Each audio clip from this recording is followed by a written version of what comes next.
Loncana. Bonjour. Pour ceux qui s'inquiètent sur la provenance de la vidéo de torture de Longuet Longuet, il répond à votre préoccupation dans ce numéro.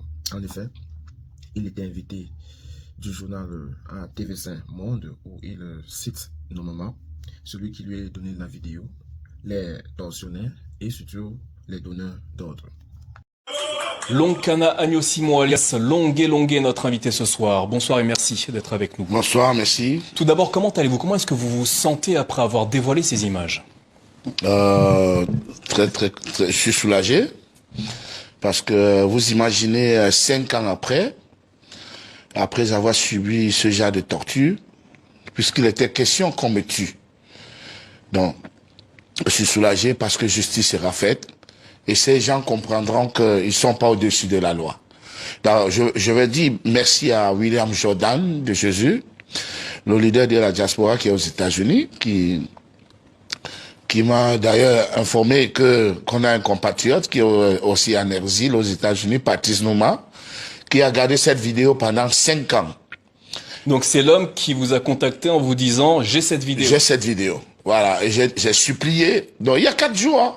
C'est une histoire de 4 jours, alors qu'on m'a torturé en 2009. Voilà, j'ai dit s'il te plaît, donne-moi cette vidéo. Alors, j'avais annoncé que je devais la publier mercredi, et il y a des gens qui m'ont dit, essaye de publier, si tu n'aimes pas ta famille et tes enfants, essaye de la publier. J'ai dit, alors, okay. Il vous a dit pourquoi est-ce qu'il vous a contacté pour vous dire qu'il avait cette vidéo? Mais parce qu'il savait qu'on m'avait torturé.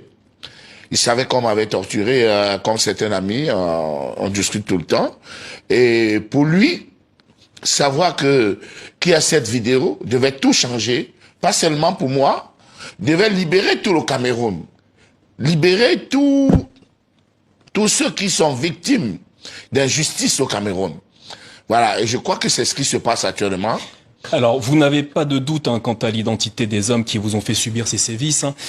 Qui est l'auteur de la vidéo que vous avez publiée ce mercredi et qui sont les hommes qui vous ont torturé? Alors, c'est celui qui me filmait, c'est Ben Tabala. C'est Ben Tabala qui me filmait pendant qu'il y avait plus de 10 militaires musclés qui me tapaient avec toutes leurs forces. D'ailleurs, la vidéo... Qui est ce monsieur précisément? Pour nos téléspectateurs, Pardon? qui est ce monsieur? Monsieur Tabala, il était le commandant de la sécurité militaire. Maintenant, il est colonel. C'est lieutenant, il est colonel à Kribi. Mais sur les ordres du grand patron, Émile Bankui, qui est le patron de toute la CEMIL au Cameroun. Voilà, parce que c'est Bankui que j'ai eu au téléphone, qui dit que j'ai demandé qu'on te libère. Et c'est Bankui qui avait mon passeport. Il faut le dire, parce que ils ont arraché mon passeport avec un visa du Canada. Je n'ai plus jamais eu ce passeport. Quand vous dites Bankui, vous parlez de Émile Bankui, c'est bien ça? Émile Bankui Julien. Voilà, c'est son nom. Émile Bankui, qui est le patron de toute la sécurité militaire au Cameroun. Mais Tabala, lui, il était le commandant de la sécurité militaire à Douala. Il était le COMSEMIL de Douala. Longuet Longuet, savez-vous pourquoi est-ce qu'ils s'en sont pris à vous? Parce que ce ne sont pas des démocrates, ce sont des dictateurs. J'ai donné mon avis après une élection. J'ai estimé que c'est Maurice Kamto qui avait gagné. Vous parlez de l'élection présidentielle au Cameroun en 2018. En 2018. Et j'ai dit que c'est Maurice Kamto qui avait gagné. Et comme ces gens dont je vous cite, Tabala, Émile Bankui et tous les autres, parce qu'on doit faire ce qu'ils veulent. On doit parler ce qui les plaît. Et moi, ma liberté de penser ne changera jamais, même s'il faut mourir. Alors, Joseph Betty Assobo, le ministre de la Défense, a réagi à travers un communiqué et a ordonné l'ouverture immédiate d'une enquête au sujet de la vidéo que vous avez dévoilée ce mercredi. Qu'attendez-vous précisément de ces investigations? J'attends que justice soit faite. C'est vrai que chaque fois qu'on ouvre toujours les enquêtes au Cameroun, ça n'aboutit à rien. Mais cette fois-ci, la chance, c'est que je suis en Europe. Imaginez beaucoup de Camerounais qu'on a torturés, mais qui ne peuvent pas avoir un visa pour arriver en France, porter plainte ou en Allemagne. Ils sont là, ils meurent à petit feu. Alors, Dieu a choisi une personne pour libérer tous les Camerounais, pour mourir pour cette cause. Et je dis que Émile Bankui et Tabala, on doit les déshabiller. Parce que un fonctionnaire est là pour servir le peuple et non se servir. Alors, il y aurait une enquête, donc, mais est-ce que vous avez des preuves vis-à-vis des hommes que vous accusez de vous avoir fait subir? Mais la vidéo est là. La vidéo est là, c'est... Vous êtes sûr qu'il s'agissait des membres de la sécurité militaire? Vous avez aucun doute là-dessus? Sur aucun doute. Aucun doute. On doit les interpeller. On doit interpeller Ben Tabala, on doit interpeller Bankui. Et maintenant, il y a des petits militaires, les lieutenants, les chefs, tout que je connais. Si je les vois, je vais dire, toi, tu étais là. Et ils vont bref, ils vont se dénoncer. Ça, c'est sûr. Alors, à l'époque, vous aviez dénoncé les actes de torture que vous aviez subis. Dans une récente interview à Jeune Afrique, vous disiez ne pas avoir été soutenu par la population congolaise. Est-ce que vous pensez qu'aujourd'hui les choses ont changé? Camerounaise, pardon. Ouais. Est-ce que vous pensez qu'aujourd'hui les choses ont changé? Vous entendez, vous recevez des messages de soutien? Les choses ont changé. Tout le monde, les gens s'excusent. Vraiment, on n'avait pas cru. Quand tu me disais, on t'a torturé, personne ne croyait. Vraiment, excuse-nous. On a les larmes aux yeux. D'autres me disent, libérateur. Toi seul, tu vas libérer le Cameroun. Même tous les politiciens réunis ne feront pas ce que toi, tu vas faire. Dieu t'a choisi pour libérer le Cameroun. Et je crois que je suis prêt à mourir.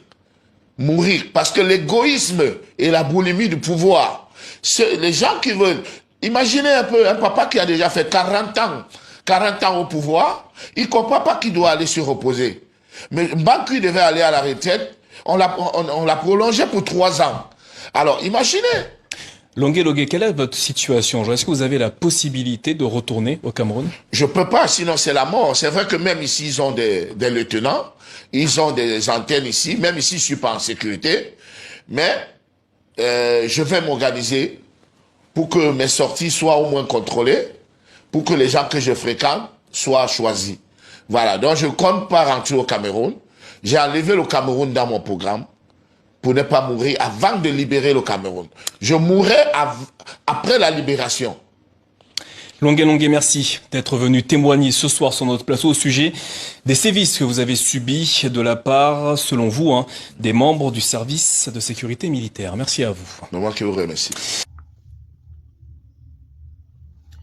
La suite, naturellement, c'est aux organismes de droits de l'homme dans le monde entier et certainement le résultat d'enquête que le ministre délégué chargé de la Défense à la présidence de la République a lancé.